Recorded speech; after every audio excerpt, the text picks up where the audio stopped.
ایک شخص نے کہا میری بیوی میرے پاس سو رہی تھی۔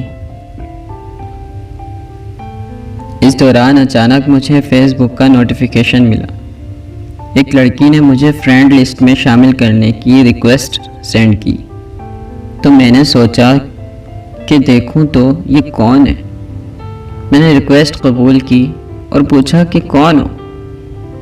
میں وہی ہوں، میں شادی تو کر چکی ہوں، لیکن آپ کی شدید کمی محسوس کرتی ہوں۔ کہ ماضی کی میری محبوبہ تھی، وہ ایک بہت خوبصورت لڑکی تھی، لیکن میں نے اس چیٹ کو بند کر دیا کیونکہ میری بیوی میرے پاس سو رہی تھی۔ اس کی نیند میں خلل نہیں ڈالنا چاہ رہا تھا۔ پھر میں نے اپنی بیوی کی طرف دیکھا، وہ گھر کے سارے کام کرنے کی وجہ سے تھک ہار کر گہری نیند سو رہی تھی۔ جیسے ہی میں نے اس کی طرف نگاہ ڈالی تو میں نے سوچنا شروع کیا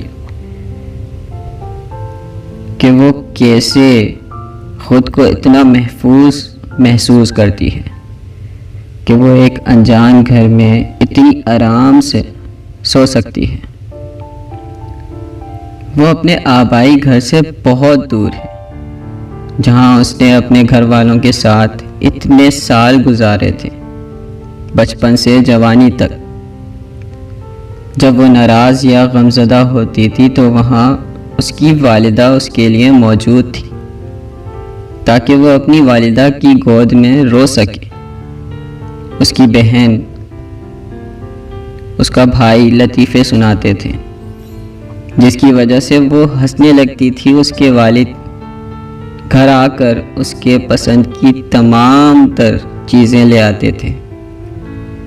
یہ سارے خیالات میرے ذہن میں گھوم رہے تھے کہ کیسے اس کا میرے لیے اتنی زیادہ قربانیاں دینا۔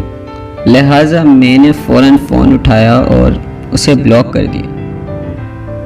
پھر میں نے اپنی بیوی کی طرف رخ کیا اور اسے سینے سے لگا کر سو گیا، کیونکہ میں ایک لڑکا، ایک ایسا شخص جو اپنی بیوی کو دھوکہ نہیں دیتا اور ایک فیملی نہیں توڑتا۔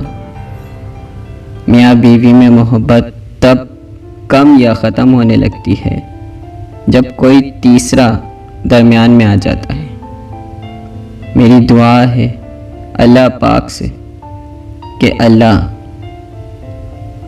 پاک ہر میاں بیوی میں محبت قائم رکھے، آمین۔